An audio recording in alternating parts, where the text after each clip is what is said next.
is NDTV. And you're watching NDTV Prime in association with Micromax.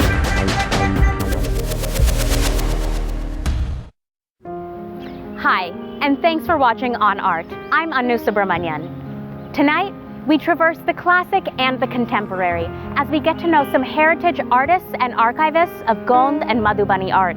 We're very excited to bring you the story of men and women who are aiming to collect 10,000 stories from India's partition and hear what's new at Mojarto.com. This is On Art.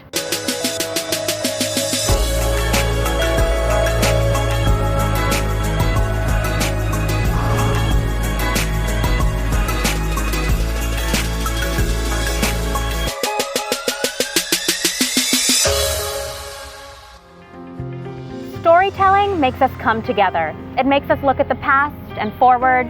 It makes us feel deeply. All these same things that culture does. But in the case of India's partition, these stories don't exist, at least not publicly. But the 1947 Archive Project aims to change that. And for our first story of the evening, we have a feature on how they're doing so.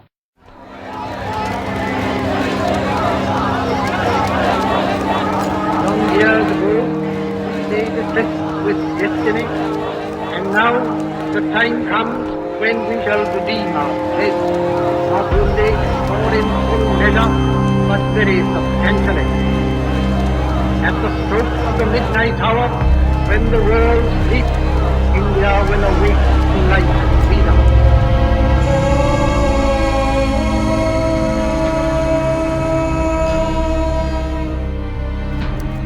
Rudyard Kipling said, if history were taught in the form of stories, it would never be forgotten. But what about when something happens and there's no one there to tell the story? Did it happen at all? Do we just let ourselves forget? In the case of India's partition, an aging population is the gatekeeper to a crucial moment in India's history. But their stories are rarely told.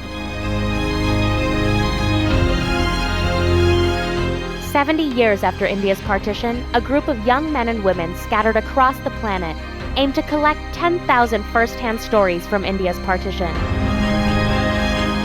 We followed some team members from the 1947 Partition Archive who are inching closer to that goal, one eye-opening interview at a time.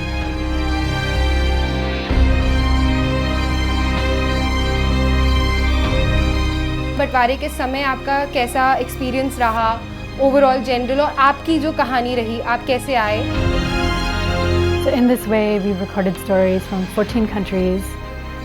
Over 500 people have contributed to recording the stories and we've recorded over 2,500 stories. I think oral history telling is very important for many reasons. One, that when you have people living among you who are living witnesses of history, it is a disgrace not to give them the respect of listening to them, because the way that they have experienced that history is what that history means for them and how they will take it further into their lives and the lives of the next generation.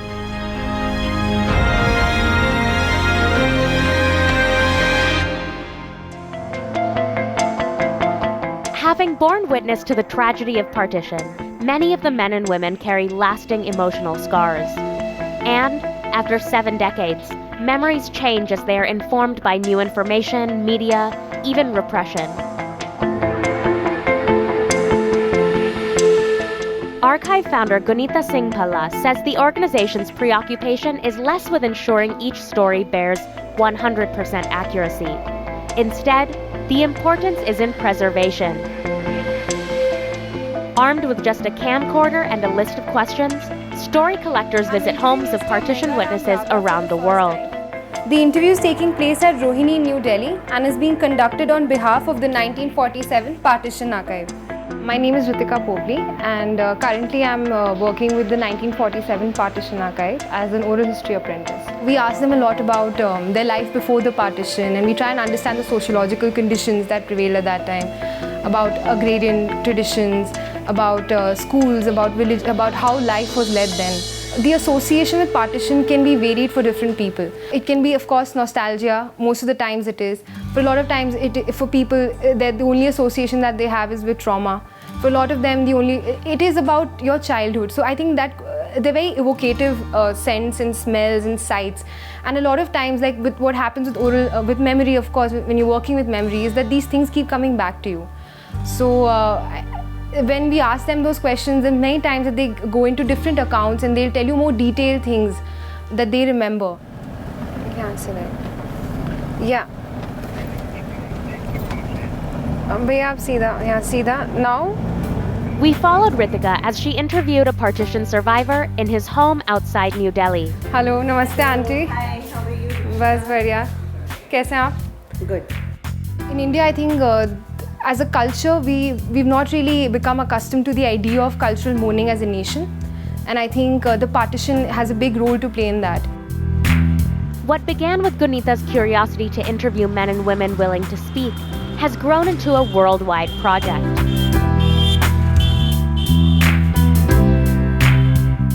Today, there are 500 volunteers who, over the last 5 years alone, have collected more than 2,500 stories. The archive interviews people from all over the world because the backbone of our story collection effort is to crowdsource it.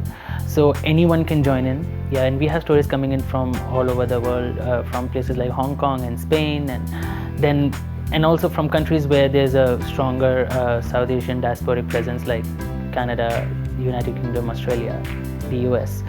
So yeah, everywhere. The subject is also gaining interest, as a new generation of South Asians and diaspora want to know more about a period in Indian history that is seldom discussed. British India, The people who are recording the stories are a lot younger. There's this amazing intergenerational connection that happens. So that sort of connection we're losing very fast in our modern world. This sort of bond is becoming more and more scarce in our modern society. And hence, when young people experience this, they can sometimes get addicted because it's a very beautiful way to connect to another human. This was evident at a recent event held by the 1947 Partition Archive. Really interestingly, a lot of young people have expressed interest in the event, and of course we have the survivors and the witnesses who we already archived and things. But yeah, look around you, like there's so many young people who are interested in the partition. I think it's fantastic. Our generation remembers, but what about the generation next and the generation next? They don't remember what happened. How many millions of people were killed, and what horrible atrocities were happening all over on both sides of the border. Urvashi Butalia, who has authored 2 books about partition, is involved with the organization. It's an amazingly rich resource of stories about partition, the kind of work that should have been done. And this project solidifies the importance of oral history in the understanding of our past. About 20 kilometers from district Dijigha, Achha. which is the nearest district to near Balochistan. It was actually Punjab at that time. And it is about... After all, the world's largest migration saw 15 million displaced individuals and more than 1 million deaths, which can perhaps only be understood in smaller increments. Real, personal insights into India's bloody past. The 1947 archive is based all around the world. See if you can get involved. You take a quick break and we will too. On Art, we'll be right back.